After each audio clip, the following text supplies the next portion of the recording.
Nangangamba ang ilang OFW sa Amerika dahil posibleng maapektuhan ang remittance o perang ipinadadala sa kanilang pamilya rito sa Pilipinas. Isinusulong kasi sa Amerika ang One Big Beautiful Bill kung saan planong patawan ng 3.5% excise tax ang padalang pera ng mga hindi US citizen.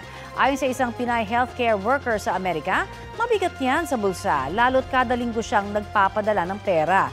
Kapag daw naisabatas ang One Big Beautiful Bill, magiging $140 o halos 8,000 pesos ang babayaran niyang transfer fees kada buwan mula sa kasalukuyang $7 o nasa 400 pesos.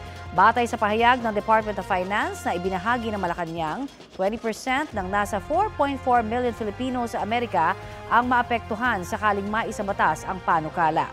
Hindi raw gaanong apektado ang ekonomiya ng Pilipinas. Aprobado na ang One Big Beautiful Bill sa US House of Representatives nitong Mayo. Target po ng mga kaalyado ni US President Donald Trump sa US Senate na tapusin ang deliberasyon sa panukala bago mag-July 4.